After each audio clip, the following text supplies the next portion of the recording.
Obviamente, a gente vai falar um pouco sobre o processo administrativo e sua importância. Mas como a finalidade principal da aula não é teorizar o assunto, mas sim praticar por meio de questões, a gente não vai fazer uma introdução muito profunda, sem prejuízo de trabalhar em cada questão o que diz a doutrina e a jurisprudência sobre o processo administrativo. Quando vocês forem praticar as questões em casa, vocês vão perceber, gente, que 90% das questões são literalidade da lei. E a lei não é grande, ela tem apenas 70 artigos. Então, tentem ler a lei em casa após a aula para que vocês possam gabaritar se cair processo administrativo na prova de vocês, certo? Cai, sobretudo, em provas de âmbito federal, mas também cai em provas locais. Então, introduzindo, gente, a Lei 9784, ela representou um marco do direito administrativo contemporâneo, porque a partir dela, a gente tem em mente uma nova tendência do direito administrativo, que é a processualidade. Por que existe um processo administrativo? Porque, por meio do processo, se garante direitos fundamentais. É através do processo, gente, que se garante o direito à informação, o direito a contraditório, o direito à ampla defesa.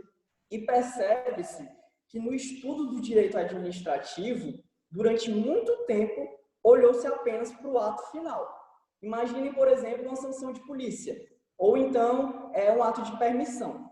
Olhava-se apenas para esse ato final como se ele fosse uma manifestação de vontade da administração pública de modo unilateral. E não é assim. Há um processo, imaginem a lógica de um processo judicial. É similar, mas é diferente. Porque, por meio do processo administrativo, há um requerimento inicial, posteriormente, oportuniza-se contraditório, e depois de algumas fases, depois da fase inicial, da fase instrutória, haverá uma fase decisória e uma fase final. Mas nessa fase final, vai ter sido observado uma série de direitos fundamentais. Então, percebam, quando eu falo de processo, eu falo de assegurar direitos fundamentais para que se exerça e se profira um ato administrativo final. Então, percebam a importância desse assunto. Essa lei foi um marco do direito administrativo contemporâneo e, depois dela, outras leis abordaram o fenômeno da processualidade administrativa. Mas a gente vai abordar isso mais à frente. A Lei 9784, gente, é uma lei de cunho federal, de âmbito federal, e aplica-se a todos os poderes da República. Percebam que os outros poderes, o judiciário e o legislativo, exercem atipicamente a função administrativa, de modo que, portanto, há também processo administrativo nesses poderes. Só que, em razão da autonomia federativa, prevista no artigo 18 da Constituição, estados e municípios podem editar lei própria. Trata-se de um poder-dever, certo? Ou seja, é uma competência irrenunciável. Mas aí vocês me perguntam, professor, e se o município ou o estado não edita uma lei de processo administrativo? Não haverá processo administrativo? Não, gente. O STF e o STJ têm entendimento consolidado no sentido de que se aplica a Lei 9784 quando o município e o estado não editarem norma própria. Isso está consagrado hoje numa súmula recentemente aprovada, que é a súmula 633 do STJ. Aplica-se subsidiariamente a lei federal quando os entes não exercerem seu poder-dever de legislar. Passar desse primeiro slide só para saber se eu estou falando rápido, devagar, tá bom? Alguém confirma aí?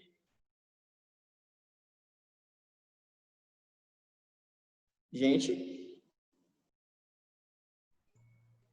Tudo ok, meu. Obrigado, Clarissa. Tá ok, professor. Obrigado, gente. Então, como eu mencionei, gente, por que um processo? Isso não sou eu que digo, mas alguns autores contemporâneos, como Gustavo Minenboim, Patrícia Batista, Carlos Ari Sanfeld, falam que a processualização garante o princípio democrático, porque se substitui a produção de atos administrativos unilaterais. E a Constituição estabelece claramente, percebam, gente, O inciso 54 do artigo 5º fala que ninguém será privado da liberdade ou de seus bens sem o devido processo legal. E o devido processo legal é o devido processo legal administrativo ou judicial, não só o devido processo legal judicial. E também o inciso 55 garante aos litigantes em processo judicial ou administrativos e aos acusados em geral o contraditório e a ampla defesa, certo? Então percebam que o processo ele limita o poder do Estado. Vocês vão ler o material do E3C e no material fala para que é um processo para limitar o poder do Estado e observar direitos fundamentais.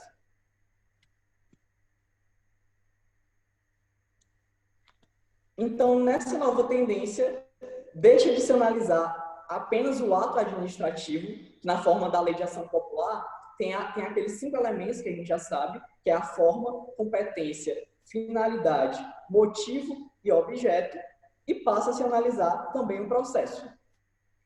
E em leis mais modernas, em leis mais atuais, a gente percebe também que há um processo administrativo onde há formas de participação popular como consulta pública e audiência pública. Vejam, por exemplo, em casa, a Lei 13.655, que é aquela lei que alterou a LINDB, e também a Lei 13.848, que é a nova Lei de Agência Reguladora, certo?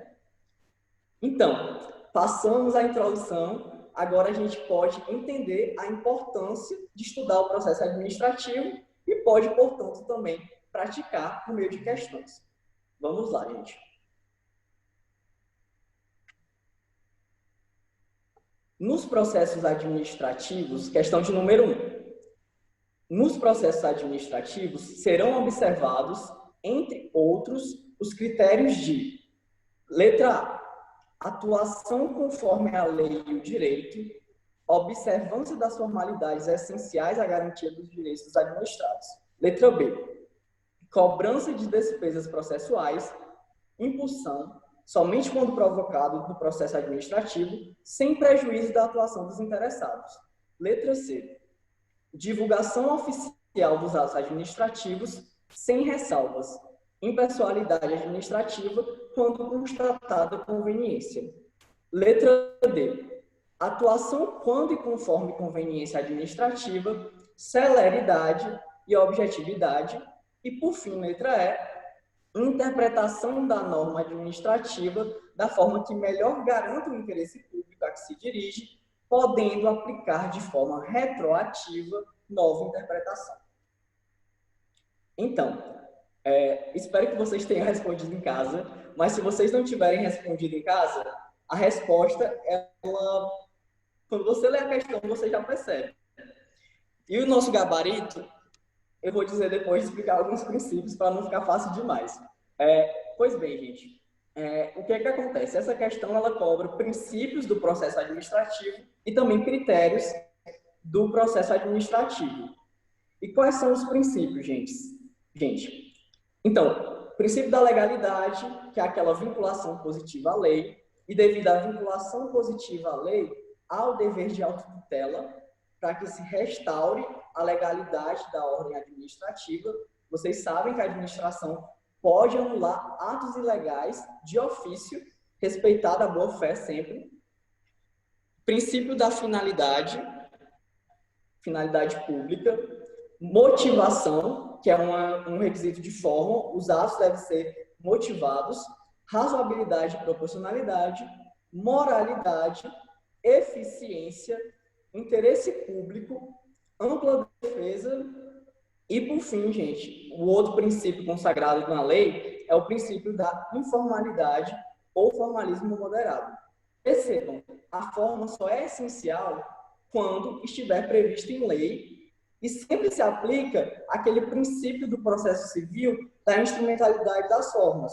Percebam isso, gente, por meio da leitura do artigo 22 da Lei Federal. Acompanhem comigo no slide. Os atos do processo administrativo não dependem de forma determinada, senão quando a lei expressamente a exigir, certo? A lei tem que exigir a forma para que ela seja essencial. Agora vamos para as alternativas. O nosso gabarito, gente, de cara, é a letra A. Porque a letra A fala do princípio da juridicidade. A administração pública, ela deve observar uma atuação conforme a lei e o direito. Juridicidade é uma legalidade ampla.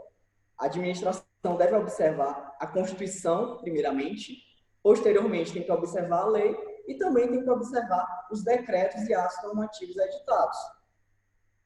E também só deve observar as formalidades essenciais à garantia dos direitos dos administrados. Porque o artigo 1º da lei já fala que essa lei visa proteger o direito dos administrados. É a lógica do processo. Por que a letra B está errada, gente? Porque vigora no processo administrativo o princípio da gratuidade, certo? Gratuidade. Em regra, os atos administrativos são gratuitos, salvo alguma previsão legal de uma custa administrativa, de algum custo administrativo. Só que vocês sabem que o STF ele já fixou o entendimento de que para recorrer no âmbito administrativo não se pode exigir depósito ou arrolamento prévio de bens, certo? Isso decorre do acesso à justiça. Mas, para eventualmente a pessoa ter um requerimento analisado, se houver previsão legal, pode ser cobrado algum custo, mas não para recorrer. Letra C. A letra C está equivocada porque a divulgação oficial é a regra, devido ao princípio da moralidade, da impessoalidade, da transparência, mas a lei pode trazer ressalvas devido ao interesse público e à segurança nacional, certo? Letra D. Atuação quanto e conforme conveniência administrativa. Gente, não necessariamente vai haver conveniência administrativa na prática de atos administrativos, porque a gente sabe que há atos vinculados onde há um poder e dever de agir. E, por fim, a letra E está equivocada, porque não se pode aplicar de forma retroativa nova interpretação. Isso já era concebido na doutrina, mas se vocês forem analisar a lei alterada, que foi a LINDB, pela Lei 3.655, vocês vão ver que ela veda expressamente, acho que no artigo 24, a aplicação retroativa de novos entendimentos. Isso decorre da segurança jurídica e da boa-fé. Então, percebam, essa questão, ela cobrou basicamente a essência do processo administrativo, que são princípios e critérios, certo? E o nosso gabarito, como já mencionado, é letra A, que fala da juridicidade administrativa. Gente, alguma dúvida quanto à questão 1? Podem ativar o microfone se tiver.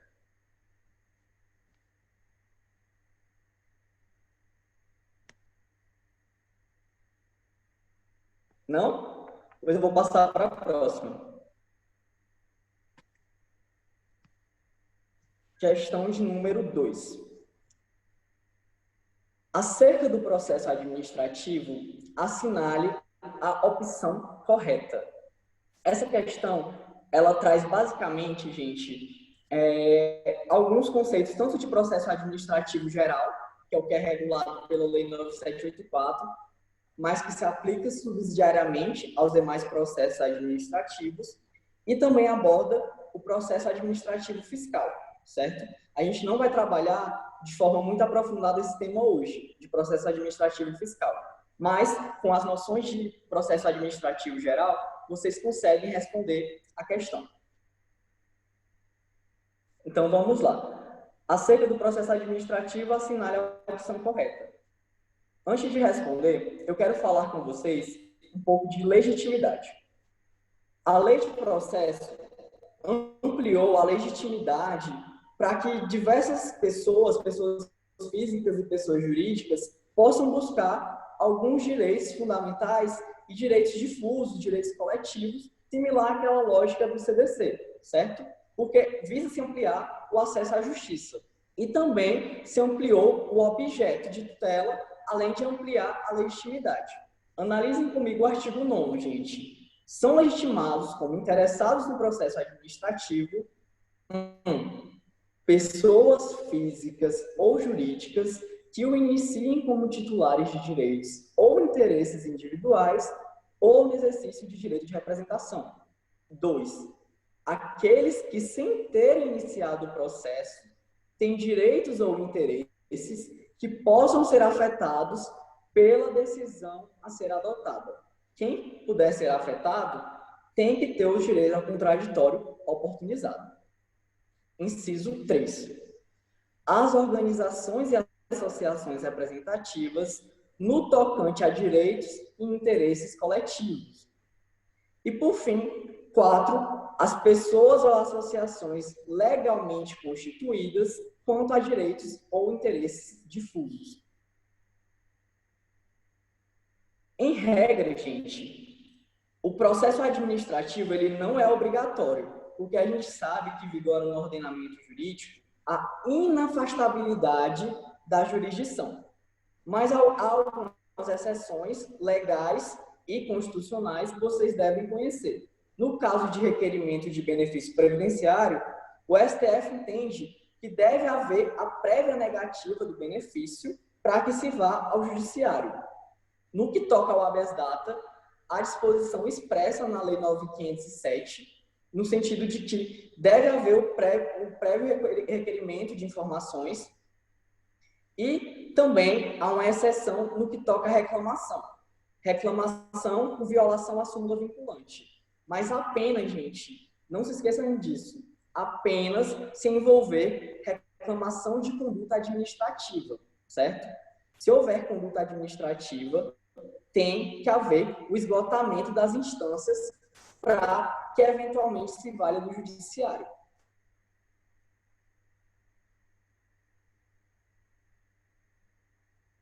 E outra coisa que vai ser trabalhada na questão é também a questão do princípio da reformatio in pecus. O que é isso, gente? Vocês sabem que no processo civil, quando a pessoa recorre, ela pode ter a situação agravada. No processo administrativo, também, em regra, pode haver um agravamento da situação, certo? O que não pode haver é uma revisão de uma sanção em um processo administrativo para agravar a situação do condenado. Tenham em mente na cabeça de vocês que não há possibilidade de agravamento da sanção em processo administrativo sancionatório. Porém, há possibilidade de recurso em processos administrativos piorarem a situação. Recurso não se confunde com revisão. Revisão decorre de novas provas que provem a inocência do condenado. Acho que agora dá para a gente analisar as assertivas, gente, para vocês terem uma melhor noção.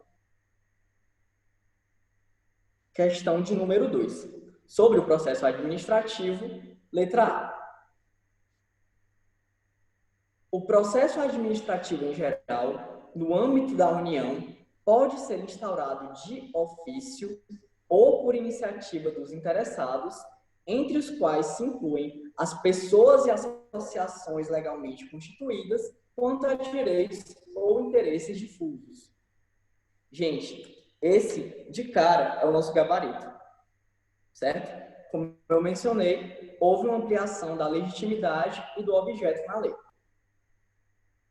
Letra B. Por meio do recurso ou da revisão administrativa, não se admitirá como resultado o agravamento da situação? Falso, gente. Por meio do recurso, pode haver o agravamento. Agora, pela revisão administrativa, não pode. Letra C. No âmbito da legislação fiscal da União, se após a resposta à consulta, a administração alterar o entendimento nela expresso, a nova orientação poderá também atingir os fatos geradores que ocorram após ter sido dado ciência ao consulente ou após a sua publicação pela imprensa oficial, certo? A gente sabe que essa nova orientação tem que observar a proteção à confiança e não pode retroagir, gente. E, letra D, inicia-se o prazo para a Fazenda, o prazo decadencial, com a notificação da decisão final do processo administrativo e fiscal.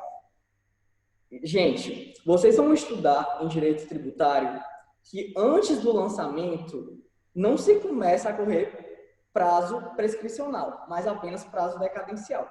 Percebam, antes do lançamento do crédito tributário, há um prazo decadencial. Agora, depois que há o lançamento, a gente fala de uma notificação e, a partir da notificação, vai começar a correr, depois de esgotado o prazo do recurso, o prazo prescricional, certo?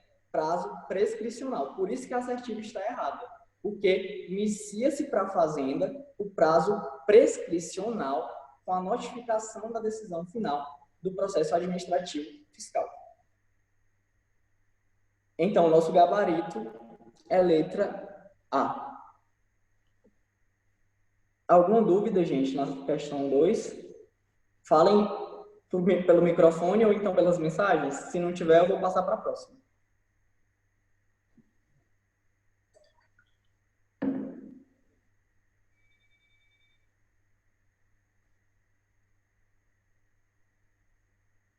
Então, gente, vamos para a questão de número 3. Questão de número 3. A respeito do controle jurisdicional da administração pública, analise as assertivas abaixo.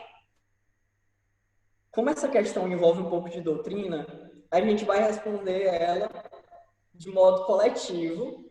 Então, eu não vou passar para outro slide, porque, enfim, já passa para a próxima questão. Então, vamos respondê-la. Assertiva 1.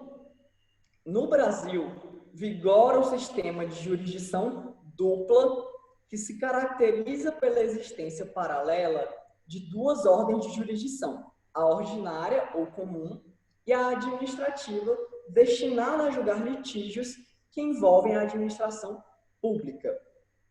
A assertiva está equivocada, gente, porque sabemos que no direito brasileiro vigora, assim como no direito norte-americano, o sistema da jurisdição una, devido à inafastabilidade prevista no artigo 5º, inciso 35. Isso difere da lógica francesa, onde há um contencioso administrativo e há também um judiciário analisando pretensões de particulares em face de particulares. Percebam, a assertiva está equivocada porque a dupla jurisdição é marca do sistema europeu francês. A gente adota o sistema de jurisdição una. 2. O controle jurisdicional da administração abrange a apreciação efetuada pelo Poder Judiciário sobre atos, processos e contratos administrativos, atividades ou operações materiais e mesmo a omissão ou inércia da administração. Exato, gente. No nosso direito, vigora o controle jurisdicional amplo dos atos administrativos. E isso é muito importante, porque não é porque o ato é discricionário que ele não pode ser apreciado pelo judiciário. Obviamente, o judiciário tem que observar o mérito administrativo e não pode se indicar a escolha do administrador devido à separação de poderes. Mas todos os atos administrativos podem chegar ao judiciário para que ele exerça o controle, ou então no controle. 3. Assertiva 3. A lei não excluirá da apreciação do Poder Judiciário lesão ou ameaça a direito. Assertiva correta, literalidade da Constituição, artigo 5º, inciso 35, gente. E, por fim, assertiva 4.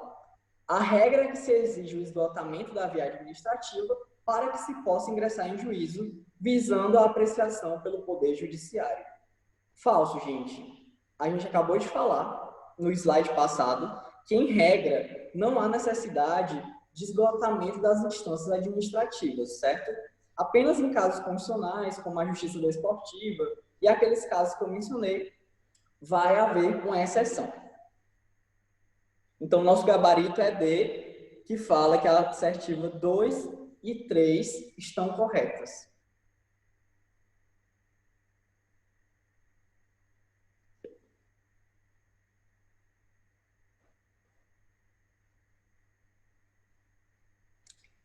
Exato, Jefferson, exatamente. O Jefferson fez uma contribuição especial aqui, falando do princípio da ubiquidade da jurisdição. É uma denominação utilizada pela doutrina, no sentido de que o judiciário ele não pode se afastar da apreciação de causas que chegam à sua consulta não, melhor dizendo, que chegam para a sua análise, certo? O judiciário ele não pode se afastar disso. Ubiquidade, para quem não sabe, significa dizer que o poder judiciário ele é onipresente e controla atos administrativos, atos legislativos, entre outros.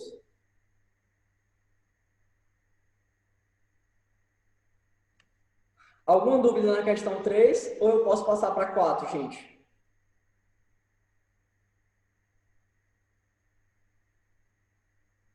Nada, Jefferson. Obrigado, então vamos seguir. Questão de número 4, gente. A Lei Federal número 9784 de 99 estabelece normas básicas sobre o processo administrativo no âmbito da administração pública federal, direta e indireta, visando em especial a proteção dos direitos dos administrados e ao melhor cumprimento dos fins da administração. Sob esse diploma normativo, assinale a alternativa correta relacionada ao tema processo administrativo. Vamos analisar as assertivas, primeiramente. A. O interessado poderá, mediante manifestação escrita, desistir total ou parcialmente do pedido formulado ou ainda renunciar a direitos disponíveis. B. A competência é irrenunciável, indelegável e invocável e se exerce pelos órgãos administrativos a que foi atribuída como própria. C. Pode ser arguída a suspeição de autoridade ou servidor que tem amizade íntima ou inimizade notória somente com alguns interessados ou com os respectivos cônjuges e companheiros. E letra D. Concluída a instrução de processo administrativo, a administração tem o prazo de até 30 dias para decidir, excluída a hipótese de prorrogação, ainda que expressamente motivada. Essa questão, gente, aborda vários dispositivos da lei. Então, percebam a importância de ler a lei completa, porque às vezes eles misturam o artigo 1º com o artigo 70 da lei. Então, vocês têm que ler a lei completa, porque a questão pode não só cobrar o básico, ela pode cobrar qualquer parte da legislação. Mas, assim, o nosso gabarito, basta você saber que a A é verdadeira, certo? Porque o artigo 51, ele fala que o interessado, ele poderá, mediante manifestação escrita, desistir total ou parcialmente do pedido formulado ou ainda renunciar a direitos disponíveis. Esse artigo 51, ele vai ser trabalhado em outra questão. E vocês vão perceber que, mesmo havendo a desistência, a administração pode entender que há um interesse público em julgar determinado processo e não aceitar a desistência. Perceba que essa prerrogativa da administração é muito elevada, certo? Mas decorre da supremacia do interesse público para quem nele acredita, certo? Então, nosso gabarito é letra A. Letra B, gente. Por que a letra B está equivocada? Porque a competência ela é delegável, mas depende de previsão expressa na lei para que haja delegação. Agora, a lei veda que alguns atos sejam delegados, como, por exemplo, atos normativos e atos que decorrem de uma competência exclusiva. Mas, em regra, se houver previsão em lei, pode haver a delegação. Acompanhem comigo o artigo 11, gente. A competência é irrenunciável e se exerce pelos órgãos administrativos a que foi atribuída como própria, salvo os casos de delegação e a avocação legalmente admitidos, certo? A avocação pressupõe que haja uma hierarquia, onde a autoridade superior chama o processo para si, e na delegação é o contrário, é da autoridade superior para uma autoridade inferior, ou no caso de delegação imprópria, nem se pressupõe uma hierarquia. E lembrem, gente, da súmula 510 do STF. Se houver uma delegação de determinado ato administrativo da sua prática, o mandado de segurança vai ter no polo passivo a autoridade delegada, certo?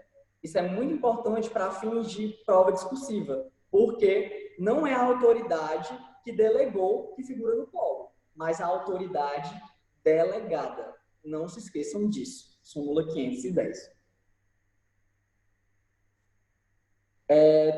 D. A D está equivocada, gente, a C, melhor dizendo, está equivocada, porque a suspeição ela pode atingir não só cônjuges e parentes mais próximos, mas até aqueles parentes mais afastados de terceiro grau, certo? Não se esqueçam disso, que envolve parentes até o terceiro grau, além de pessoas que tenham uma inimizade notória com a pessoa, o litigante. E por fim, gente, a última alternativa está equivocada não pelo prazo. O prazo para decidir o processo administrativo, em regra, é 30 dias. Só que se admite uma prorrogação quando houver motivação do ato. Percebam, o prazo é de 30 dias, mas se admite a prorrogação devidamente motivada. Aí vocês perguntam, professor, mas por que motivar? Porque vocês sabem que a motivação é um requisito de forma do ato administrativo que permite o controle social do ato, certo? Por que que eu, administrado, estou tendo um direito violado? Eu tenho que saber. Ou então, por que que eu não estou tendo um direito concedido? Pode não estar sendo violado também, né? Então, o gabarito, gente, é a letra A. Alguma dúvida na questão de número 4? Se não, eu vou passar para a questão de número 5. Já que quem cala consente, né? Então vamos para 5.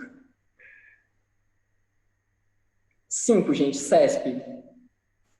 Com base no que dispõe a lei que regula os procedimentos administrativos, assinale a opção correta. Antes de ler a questão, vamos traçar algumas balizas e diretrizes para a gente responder, gente. Que é essencial aqui. Percebam, competência, como eu falei, é um poder-dever, mas que admite delegação e avocação. Mas o que não pode ser delegado?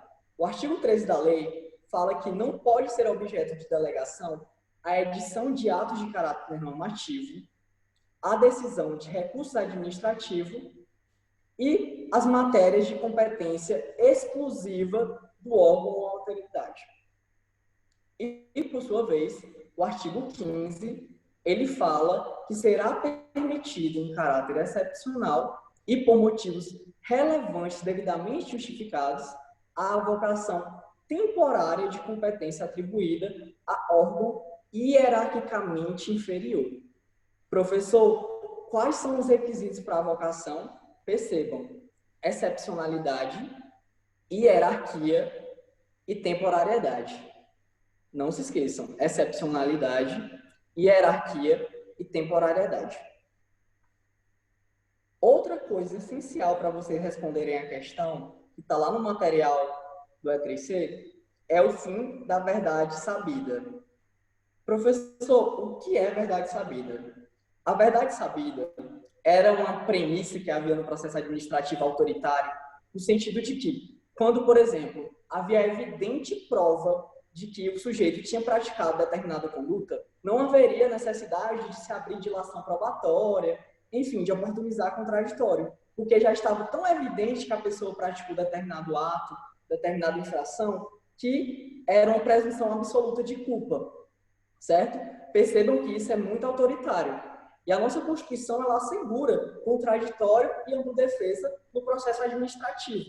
E dessa forma, qualquer lei, gente, estadual, municipal ou federal que fale que o não atendimento de uma intimação no âmbito administrativo importa em comprovação de culpa, é uma lei que não foi recepcionada, certo? Se uma lei não tiver esse conteúdo, porque a gente sabe que tem leis de processo administrativo de estados e municípios muito antigas, essa lei não foi recepcionada. Porque hoje vigora o princípio da verdade real ou material, no sentido de que a administração deve buscar o mais próximo possível o que aconteceu para que os direitos do administrado possam ser assegurados. Outra coisa essencial para a resolução da questão, gente, é a relação de precedentes e direito administrativo. Esse tema é meio que fashion law, todo mundo fala sobre ele, né? Então, eu acho que é essencial que vocês saibam que o nosso sistema processual e também o nosso sistema administrativo tendem a valorizar ultimamente os precedentes devido à segurança jurídica e à boa-fé. Percebam que pela introdução da súmula vinculante, começou a se aproximar cada vez mais o civil law do common law. E isso é ainda mais percebido pelo novo CPC. No processo administrativo, gente, eu vou te mandar o PDF, Lisa. No direito administrativo, os precedentes tendem a ser valorizados cada vez mais. Percebam. E se há uma violação ao precedente, no caso súmula vinculante, é cabível uma reclamação, como vocês sabem. Em decorrência disso, a nossa lei de processo administrativo foi alterada e prevê no artigo 64A que se o recorrente alegar violação de enunciado ou súmula vinculante, o órgão competente para decidir o recurso explicitará as razões da aplicabilidade ou inaplicabilidade da súmula, conforme o caso. O que está falando, gente? Da necessária efetuação do distinguish. Se chega um processo administrativo a uma análise e o administrador percebe que não é caso de se aplicar uma súmula vinculante, ele tem o dever de efetuar a distinção e dizer para o administrado: João, essa súmula não se aplica porque é uma situação fática e jurídica diferente. Então, percebam que o distinguish é necessário no processo administrativo. E o artigo 64B também é importante, acompanhe no slide, ele fala que, acolhido pelo Supremo Tribunal Federal a reclamação fundada em violação do enunciado da súmula vinculante, dar-se-á ciência à autoridade prolatora e ao órgão competente para o julgamento do recurso, que deverão adequar as futuras decisões administrativas em casos semelhantes, sob pena de responsabilização pessoal nas esferas civil, penal e administrativa. É a famosa tríplice responsabilidade do administrador. Percebam que isso é muito sério, gente. Então, acho que agora já dá para a gente responder a nossa questão. Vamos lá. Questão 5. Letra A. Um órgão administrativo e seu titular podem delegar parte de sua competência a outros órgãos ou titulares, incluindo-se a edição de atos normativos. Falso, gente. Acabamos de ver que o artigo 13 veda a delegação de atos normativos. Letra B. O não atendimento da intimação feita pelo órgão competente, perante o qual tramita o processo administrativo, implicará reconhecimento da verdade dos fatos por parte do administrado. Gente, como eu falei, falso, porque a verdade sabida não existe mais no nosso ordenamento em Estado de Direito, ou pelo menos não deveria existir. C. Cabe ao interessado a prova dos fatos que tem alegado, ainda que dependam de dados registrados em documentos existentes na própria administração. Gente, a letra C é similar àquela disposição do mandado de segurança, né? Vocês lembram que no mandado de segurança não se admite regra é dilação probatória, a necessidade de prova pré-constituída, e a exceção é documentos que se encontram em repartição e que o sujeito não tem em seu poder. Assim também se dá no processo administrativo. Se o sujeito não tem um documento, ele pode requerer que o órgão disponibilize. Então, está equivocado. E letra D, o nosso gabarito. Acolhida pelo STF a reclamação fundada em violação de enunciado de súmula vinculante, deve-se dar ciência à autoridade prolatora e ao órgão competente para o julgamento do recurso, que deverão adequar as futuras decisões administrativas em casos semelhantes, sob pena de responsabilização pessoal nas esferas civil, administrativa e penal. A gente acabou de ler o artigo 64b, que fala isso em sua literalidade. Percebam, gente, o STF deu a palavra final na reclamação contra o ato administrativo, a administração que se vire tem que adequar ao que o STF disse, sob pena de responsabilização pessoal. Isso visa até evitar, gente, uma judicialização de toda vez que a administração violar uma súmula vinculante, certo? Pensem fora da caixa, às vezes, que ajuda a lembrar da letra da lei.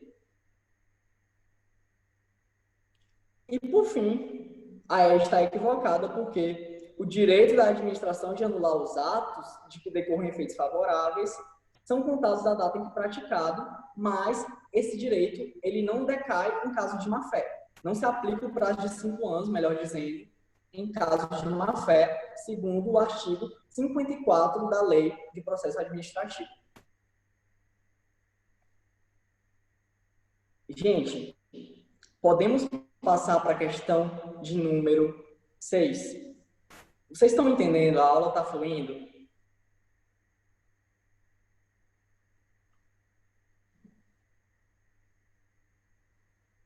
Com sentido, então, claro. Gente, eu queria ler a questão de número 6, mas como foi uma questão que a gente abordou, o dispositivo legal necessário para resolvê-la hoje, eu vou dar 1 minutinho e meio depois da leitura para que vocês respondam, certo? E aí vocês colocam a resposta no chat, se tiverem coragem. Se não tiverem, não tem nada não. Eu vou ler o enunciado. Acompanhem comigo. Manuel e Manuela, além de irmãos, são partes interessadas no mesmo processo administrativo em curso perante a Administração Pública Federal. No curso do feito, Manuel desistiu do pedido. Em razão disso, a administração estendeu a desistência a ambas as partes e extinguiu o processo. Esse é o processo administrativo 1. Em outro processo administrativo, a parte interessada, Ricardo, também desistiu.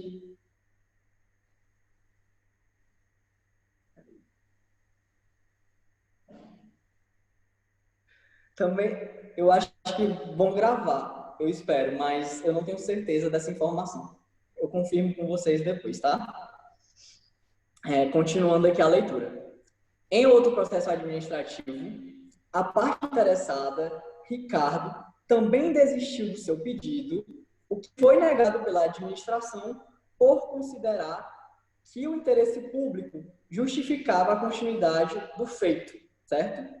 A administração negou a desistência por considerar que o interesse público justificava a continuidade do feito. Nos termos da Lei 9784, a conduta da administração federal está cronômetro de 1 minuto e meio para quem quiser responder, enquanto eu bebo uma água.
Então, gente, já passou 1 minuto e meio. Como o Jefferson e a Clarice adiantaram, ainda fundamentando aqui com base no artigo 51, exposto hoje na aula, o gabarito é a letra D. Exatamente, Leonardo, o gabarito é a letra D. Vocês acertaram. Percebam, gente, a FCC, ela cobra a literalidade da lei, você precisava apenas saber o artigo 51, mas ela cobra de uma forma prática. Então, não se esqueçam. Valeu, Marina.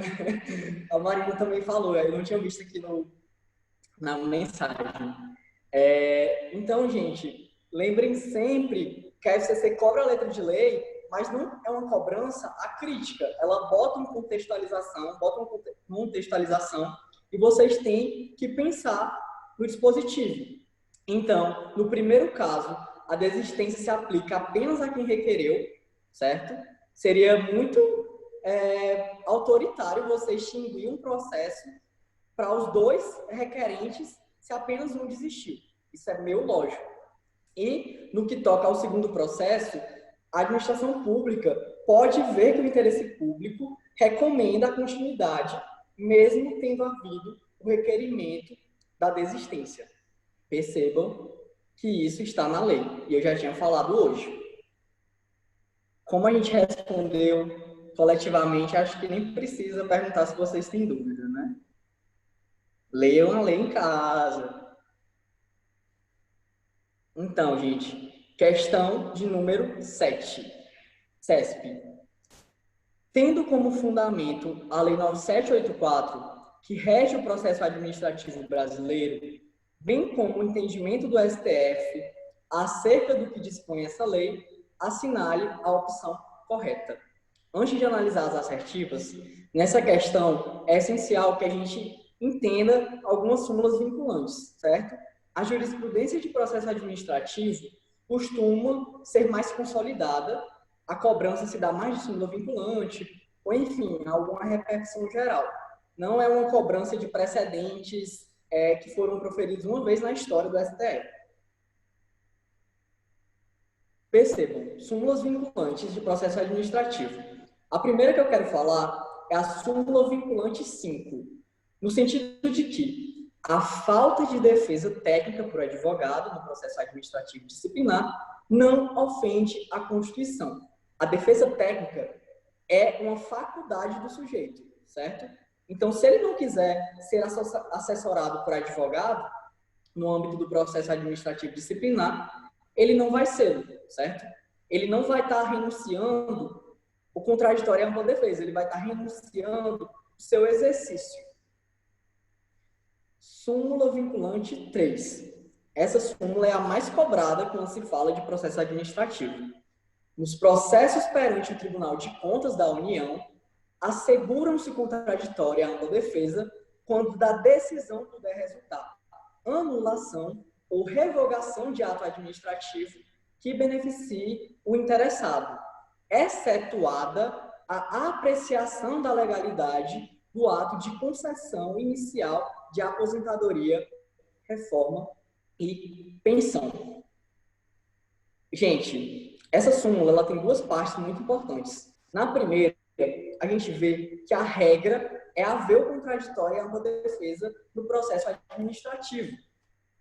A exceção se dá no caso de apreciação da legalidade do ato de concessão inicial de aposentadoria, reforma e pensão. Por quê? Porque a aposentadoria, por exemplo, é um ato administrativo complexo, onde é necessária a formação, a conjugação de duas vontades para que produza efeitos. Melhor dizendo, não para que produza efeitos, mas para que se forme, certo? Para que o ato complexo se forme, é necessária a conjugação de duas vontades, certo? O STF recentemente fixou em sede de repercussão geral que não pode haver uma eternização da análise do pleito administrativo, certo?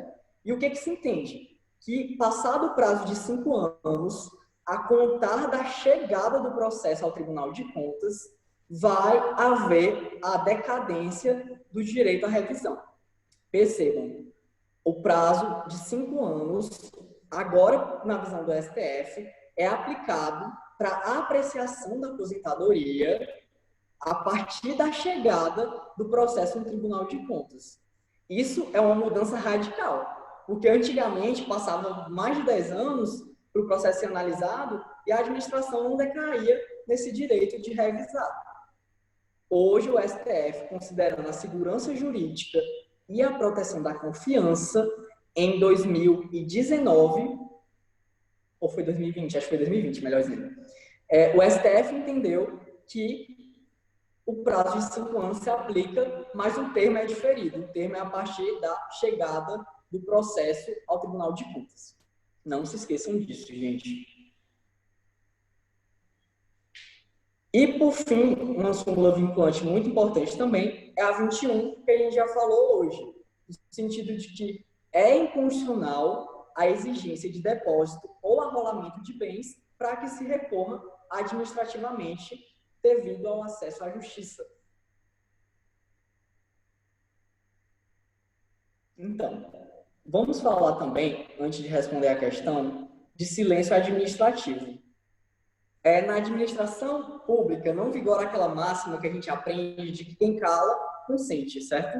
A gente sabe que a administração se vincula positivamente à lei e, nesse sentido, para que o silêncio não seja um mero fato administrativo, há necessidade de previsão legal expressa, certo? O silêncio vai produzir efeitos. Valeu, Jefferson, pela contribuição aí da repercussão geral. Para que o silêncio produza efeitos, é essencial que haja previsão legal.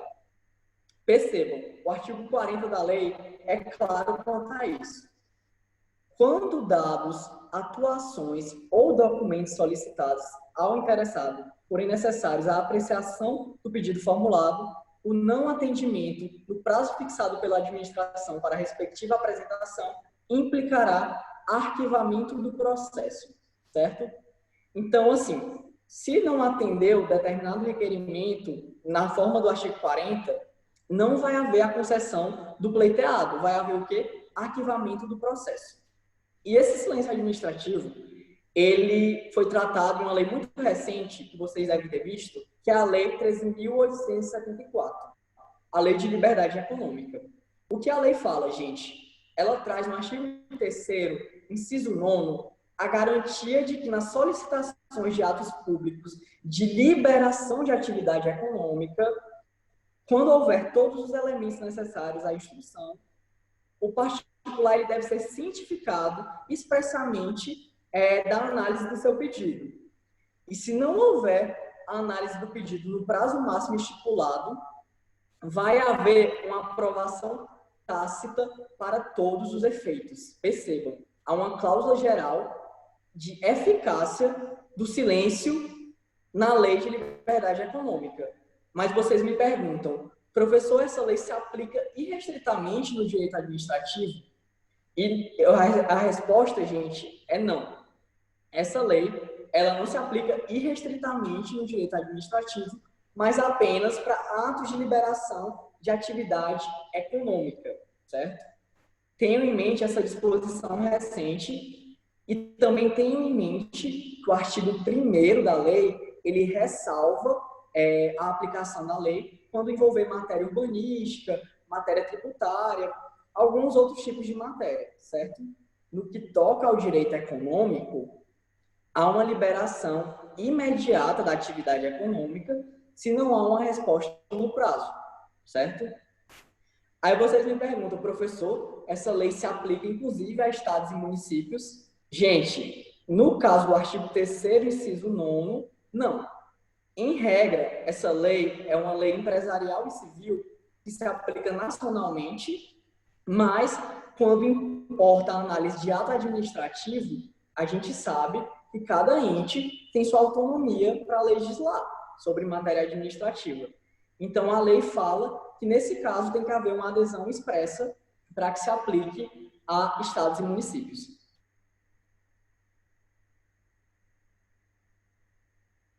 Gente, alguma dúvida quanto a esse slide? Porque ele é um pouquinho mais complexo.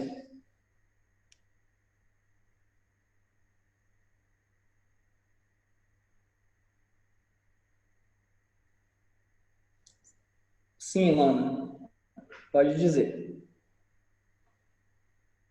Boa contribuição, excelente. Bem, gente, a Lunara perguntou sobre a questão do silêncio administrativo em caso de judicialização da matéria administrativa. Percebam, vocês vão encontrar posições divergentes na doutrina sobre a possibilidade de o judiciário suprir a omissão da administração. Alguns autores mais clássicos consideram que, devido à separação de poderes, isso é inadmissível, certo? Só que autores mais contemporâneos consideram que, no caso de atos vinculados, é lógico que o judiciário pode substituir a inércia da administração, porque, no caso de atos vinculados, todos os elementos vão estar previamente elencados em lei, certo? Então, esse silêncio, ele pode ser sanado judicialmente. Eu só quero que vocês tenham cautela no caso de atos políticos e atos discricionários. Quando a questão abordar esses atos, a sindicabilidade, ela tende a ser mais limitada, certo? Compreendido, Lanara?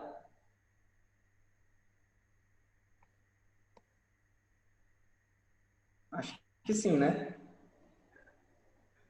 Então, gente, vamos falar agora de prova emprestada. A prova emprestada, gente, é uma coisa bem necessária no processo administrativo e processo judicial, considerando a ideia de economia e celeridade processual. Durante muito tempo, tinha-se essa dúvida se seria admissível em processos penais ou processos administrativos sancionatórios a prova emprestada. Só que o STF e o STJ, eles entendem que é plenamente possível, desde que se oportunize o contraditório e a ampla defesa, a integração de uma prova emprestada em determinado processo. E, nesse sentido, é a súmula 591, que está aí no slide. Percebam, é permitida a prova emprestada no processo administrativo disciplinar, desde que devidamente autorizada pelo juízo competente e respeitados o contraditório e a ampla defesa. Acho que, com base nessas discussões, já dá para responder a questão, gente. Vamos lá.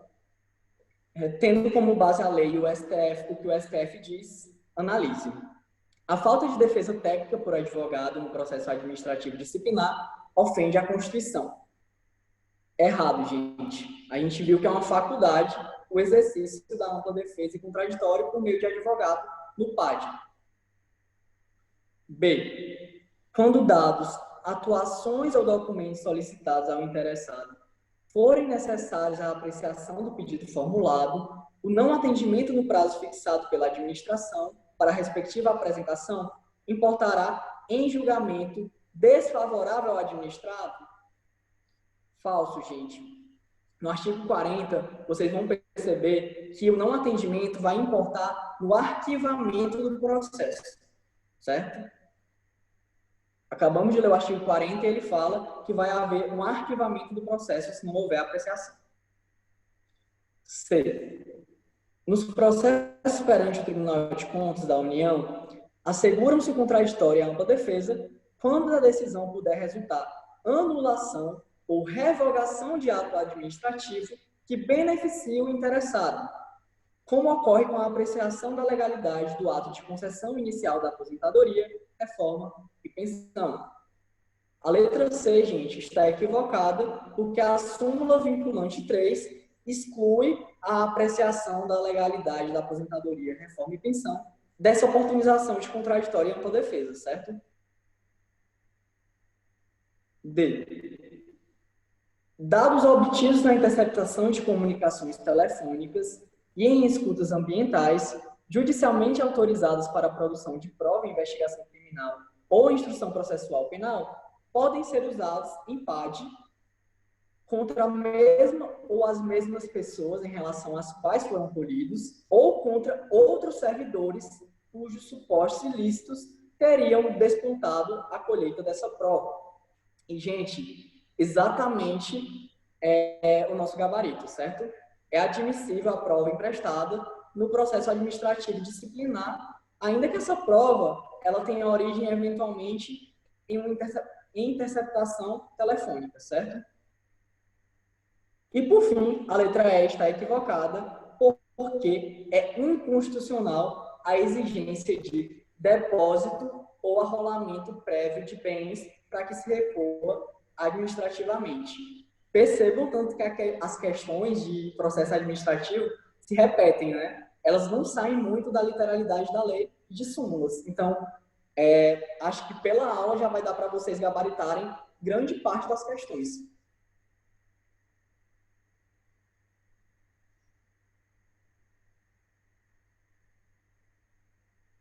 Questão 8, gente. Conforme a Lei 9784, que trata dos atos administrativos, são indelegáveis. Gente, essa questão, eu acho que nem precisa de muita discussão, porque a gente já falou do artigo 13 hoje, e o gabarito de cara é a letra A, porque sabe-se que não se pode delegar a edição de atos normativos e nem matérias de competência exclusiva. Isso vocês já aprendem em direito constitucional, que competência exclusiva, segundo alguns, é aquilo que não se delega. Competência privativa é o que admite delegação. Então, nosso gabarito é letra A, artigo 13 da lei. A letra B está equivocada porque é possível a delegação da elaboração de ofícios. Quem trabalha na administração sabe que isso é muito comum, né, gente? Letra C. A decisão de recurso administrativo e as matérias de competência privativa da autoridade. A assertiva C está equivocada porque a competência privativa admite delegação, diferentemente da competência exclusiva. D. A revisão de atos administrativos e a edição de atos normativos. A questão da revisão, gente, ela não está expressamente vedada na lei, motivo pelo qual a assertiva está equivocada. E, por fim, as matérias de competência exclusiva e publicação de edital. A publicação de edital também admite delegação, certo? Então, nosso gabarito é a letra A. Vamos para a questão de número 9. Alguma dúvida até então? Acho que não, né, gente? Questão 9. Acerca do processo administrativo, assinale a opção correta. A. Se a matéria do processo envolver assunto de interesse geral e não houver prejuízo para a parte interessada, o órgão competente poderá abrir período de consulta pública para a manifestação de terceiros, mediante despacho motivado, antes de decidir o pedido. B. Em caso de risco iminente, é permitido à administração pública adotar providências acautelatórias, desde que estas sejam motivadas e precedidas de prévia manifestação do interessado. C.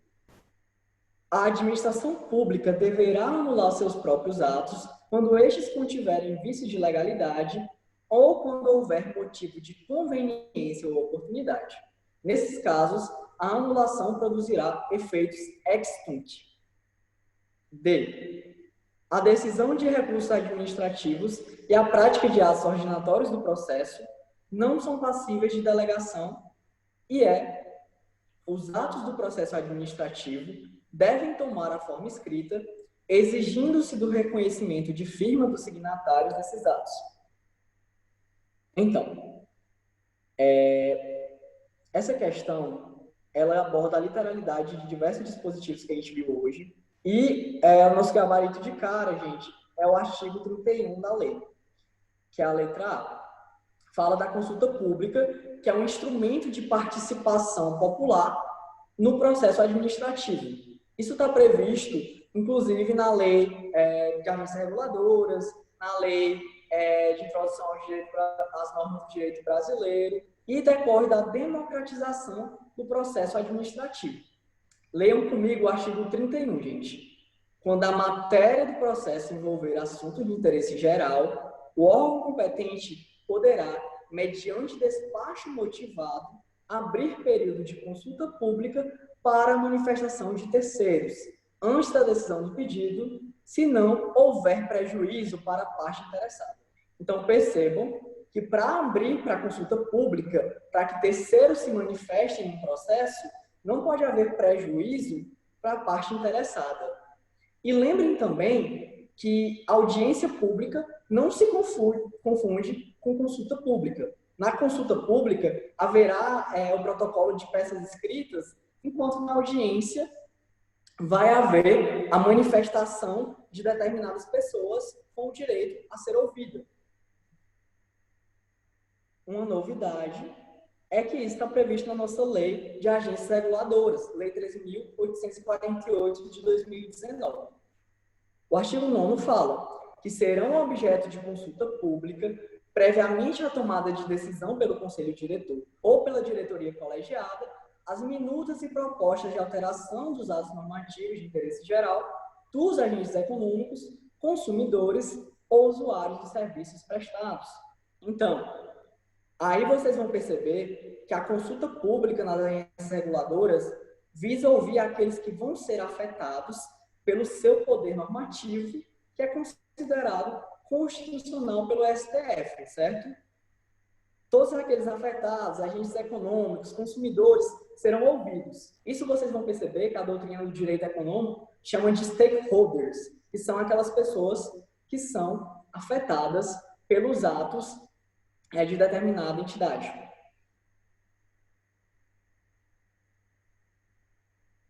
A letra B, gente, ela está equivocada, porque no caso de tomada de providências acautelatórias, não há necessidade de prévia oitiva do interessado, certo? Não há necessidade. Pode haver, mas não há necessidade. Percebam, o artigo 45 fala que, em caso de risco iminente, a administração pública poderá motivadamente adotar providências acauteladoras sem a prévia manifestação do interessado. Pesquisando a jurisprudência do STJ, para falar para vocês, eu vi um caso de um embargo administrativo ambiental, onde, inclusive, a formalização do processo se deu em momento posterior. Imaginem um caso de uma infração ambiental que está causando muitos danos à coletividade e há uma necessidade imediata de agir considerando o poder de polícia ambiental, que também, gente, é uma decorrência do direito administrativo. Nesse caso, a administração pode agir sem nenhum procedimento prévio, sem nenhuma oportunização de contraditório prévio, desde que ela respeite os direitos fundamentais a posteriori, a procedimentalização a posteriori. A isso se dá o nome de contraditório postergado. E letra C, gente. A letra C está equivocada porque o artigo 53 fala diferencia anulação de revogação. A anulação, ela se dá em casos de ilegalidade em qualquer dos elementos do ato administrativo ou do processo, enquanto a revogação se dá com base na conveniência e oportunidade, certo? A revogação produz efeitos ex nunc, enquanto a anulação produz efeitos ex tunc. E percebam, a anulação é um poder de dever que está previsto na súmula 346 e súmula 473. Muito boa, Clarissa. A Clarissa falou que o contraditório postergado é a mesma coisa de contraditório diferido. Exatamente. É uma nomenclatura que a doutrina usa também. Obrigado pela contribuição, Clarissa. E letra D. A letra D a gente já falou hoje. A gente falou que atos ordinatórios podem sim ser delegados. Porque já pensou se cada ato ordinatório fosse praticado por uma autoridade da administração superior? Eita, tanto de processo administrativo que tem, eu acho que a administração nunca ia analisar tudo. A única coisa que não pode ser objeto de delegação é aqueles atos mencionados, são aqueles atos mencionados no artigo 13, gente. Que não é necessário eu repetir aqui para vocês. Letra E. A letra E, a gente já falou desse princípio da informalidade ou do formalismo necessário quando a gente começou a aula, certo? A informalidade, ela prevê que os atos do processo administrativo não dependem de forma determinada, senão quando a lei expressamente a exigir. E, nesse sentido, a assertiva está equivocada também, e o nosso gabarito é letra A.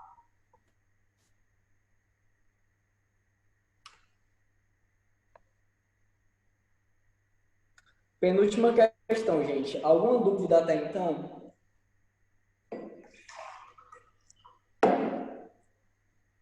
Vou beber uma água porque minha garganta está seca.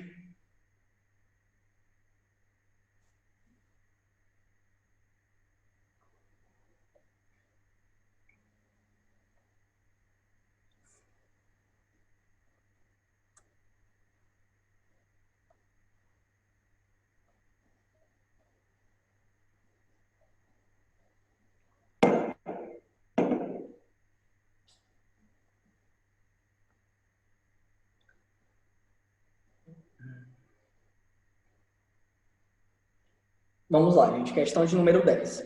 Assinale a opção correta com relação aos atos administrativos com base na Lei 9784, que regula o processo administrativo no âmbito da administração pública federal. Letra A. A motivação do ato administrativo deve ser explícita, clara e congruente, não podendo, portanto, consistir em mera declaração de concordância com argumentos e fundamentos constantes de pareceres e decisões anteriores à prática do ato. Gente, a alternativa está equivocada porque é expressamente permitido, pela jurisprudência do STF, inclusive, a motivação aliunde ou per relacionem. Isso se trata de uma motivação que considera atos administrativos anteriores ou então decisões judiciais do STF e a ela fazem uma referência, certo? O STF entende que isso é motivar e, portanto, válido. Logo, a assertiva está equivocada. O artigo 50, parágrafo 1º, fala o seguinte: a motivação ela deve ser explícita, clara e congruente, podendo sim consistir em declaração de concordância com fundamentos de anteriores pareceres, informações, decisões ou propostas, que neste caso serão parte integrante do ato, certo? Serão parte integrante do ato, inclusive para pré-questionamento. Letra B, gente. O impedimento como hipótese de incapacidade do sujeito de atuar em processo administrativo gera uma presunção relativa de incapacidade, razão pela qual o vício fica sanado se não for arguido pelo interessado no momento oportuno. Essa distinção também é feita no processo civil, gente. O impedimento é um vício de tal monta grave que ele gera uma presunção absoluta de incapacidade, certo? É um fator de ordem pública que pode ser reconhecido, inclusive, de ofício. Nesse sentido, a letra B também está equivocada. O artigo 19 da lei, conforme consta no slide, fala que a autoridade ao servidor que incorrer em impedimento deve comunicar o fato à autoridade competente, abstendo-se de atuar. Tem que comunicar e abster-se de atuar, sob pena até de uma infração administrativa. E parágrafo único. A omissão do dever de comunicar constitui falta grave para efeitos disciplinares. O impedimento deve ser comunicado, portanto, é um vício que não fica sanado. Mesmo não sendo comunicado, constitui falta grave. Letra C. Elemento do ato constitutivo, a competência se exerce pelos órgãos administrativos, a que foi atribuída como própria, portanto, irrenunciável e indelegável. Gente, falso, né? Já falamos hoje que a competência pode ser delegada e pode ser avocada desde que se respeite as limitações legais. E letra D, gente. Letra D fala de convalidação do ato administrativo. A convalidação do ato administrativo é sempre conduta discricionária, cabendo à administração, diante do caso concreto, verificar o que atende melhor ao interesse público. Vocês vão perceber, gente, que há muita divergência na doutrina sobre a natureza jurídica da convalidação. Se seria discricionário ou vinculado com validar, ou seja, sanar um vício de um ato administrativo, certo? Autores mais clássicos consideram que, devido à separação de poderes, não seria possível como regra. Já autores mais contemporâneos afirmam que seria sim possível devido à juridicidade administrativa, aquela legalidade conglobada. Mas, assim, entre clássicos e contemporâneos, há meio que um consenso, no sentido de que, quando o ato for vinculado, pode haver uma convalidação, certo? Em casos de ato vinculado. Mas o que a lei fala? Se vocês forem ler o artigo 55, a lei fala que, em decisão que não se evidencie, não acarrete lesão ao interesse público, nem prejuízo a terceiros, os atos que apresentarem defeitos sanáveis poderão ser convalidados pela própria administração. A divergência gira em torno do uso do vocábulo poderão, certo? Alguns interpretam que, por a lei dizer poder, seria uma faculdade. Outros interpretam no sentido de que se trata um poder-dever, como eu mencionei. A assertiva considerou a doutrina que considera que nem sempre a convalidação é conduta discricionária. Por isso, vocês têm que conhecer a doutrina, pelo menos básica, do processo administrativo.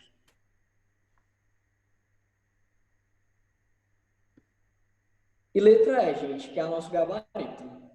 A revogação é ato discricionário pelo qual a administração extingue um ato válido por razões de oportunidade e conveniência.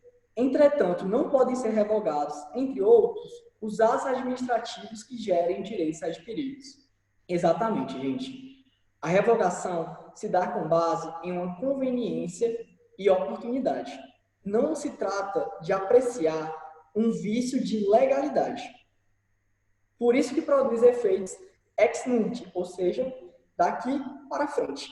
Ex nunc, daqui para frente. Só que essa revogação, por se dar com base em uma conveniência, não é absoluta. Tem que observar algumas coisas como direito adquirido, atos vinculados, atos consumados e também aqueles meros atos administrativos, que são operações materiais da administração. Enfim, essas limitações são elencadas pela doutrina. Não se esqueçam, gente, as vinculadas, porque nos atos vinculados não há discricionariedade, só se fala em revogação quando há discricionariedade, quando há conveniência e oportunidade no agir administrativo. Atos consumados também são aqueles que já preencheram todos os requisitos. Enfim, tenham noção dessa posição doutrinária.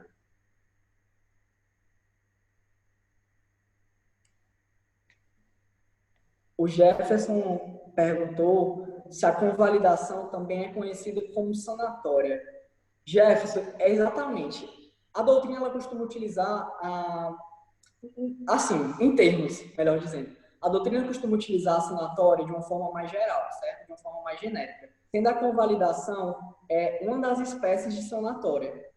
Porque se a gente for analisar, alguns autores falam de reforma do ato administrativo, revisão do ato administrativo, enfim, há algumas espécies de sanatória do ato administrativo, sendo a convalidação uma das formas de sanatória do ato administrativo. Dá, por exemplo, quando uma autoridade competente ratifica um ato proferido por uma autoridade incompetente. A convalidação é um pouco mais restrita, a meu ver, do que a sanatória. Só que, perceba, isso é uma coisa que tem várias nomenclaturas pela doutrina. Quem utiliza essa nomenclatura de uma forma mais precisa é Diogo de Figueiredo, mas muitos doutrinadores, eles utilizam essa nomenclatura de uma forma técnica. Então, eu falaria que seria uma espécie de sanatória.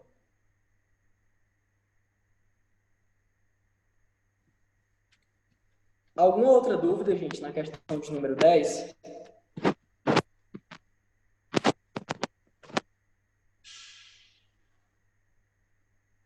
Gente, eu fico botando o dedo na câmera sem querer, agora que eu percebi. Desculpa aí, viu?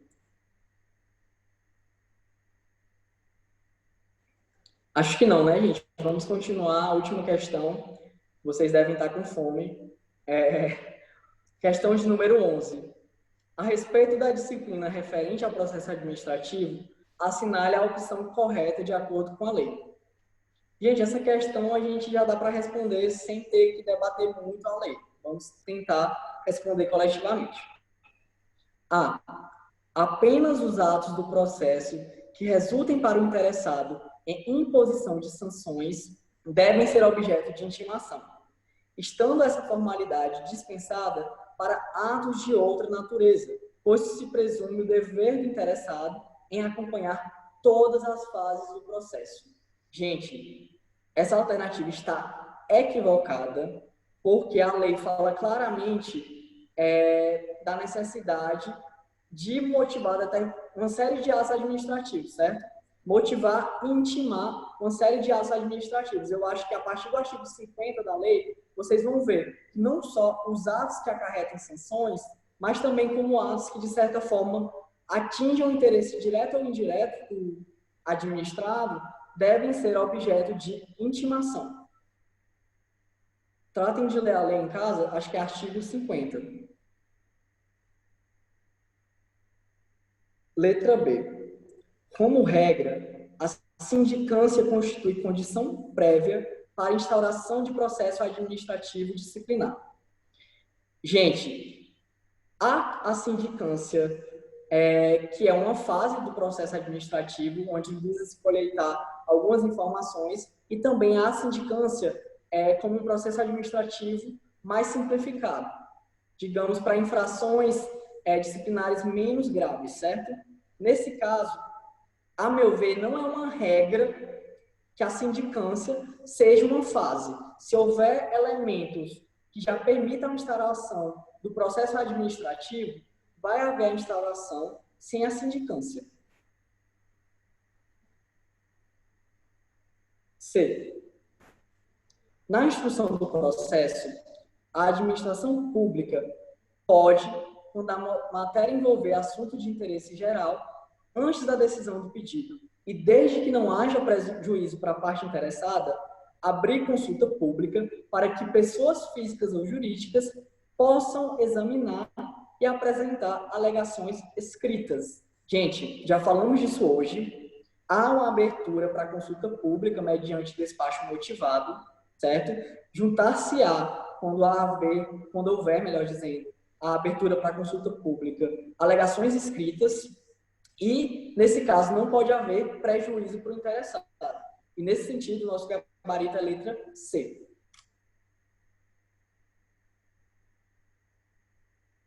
Porque pode ser aberta a consulta pública se a autoridade entender conveniente. E, por fim, a última assertiva, deixa eu só abrir. A penúltima assertiva, letra D.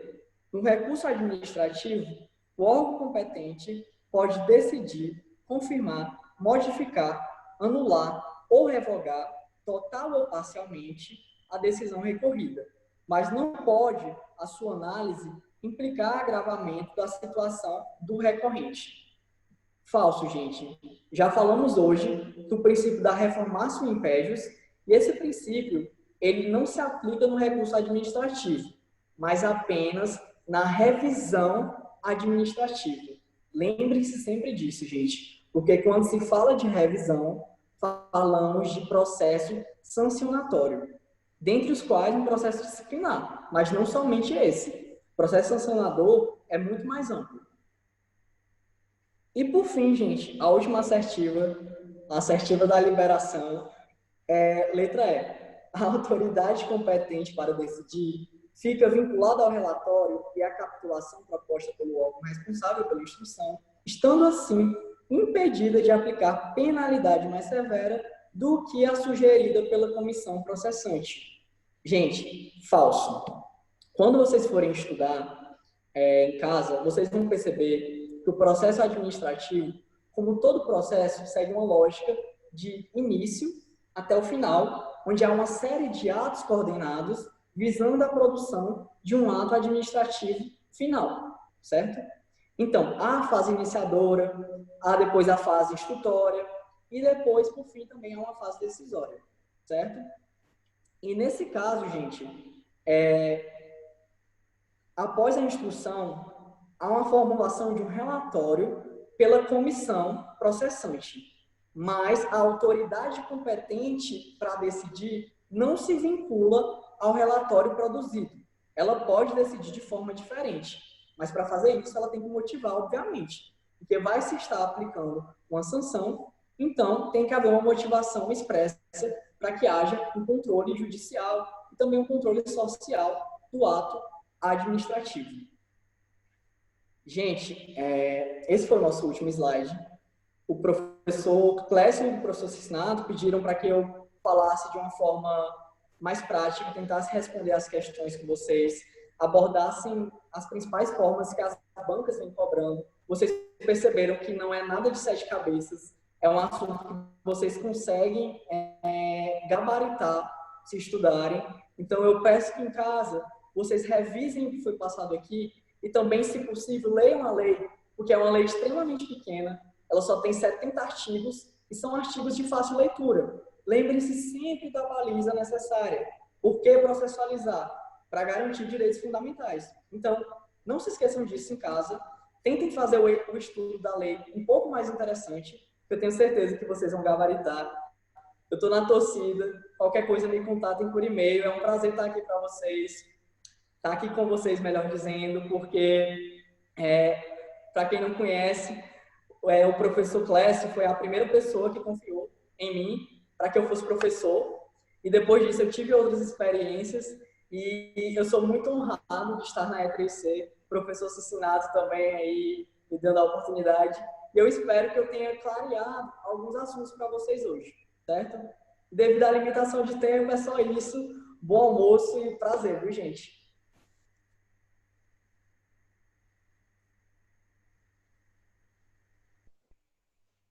Valeu, mestre. Muito obrigado, viu?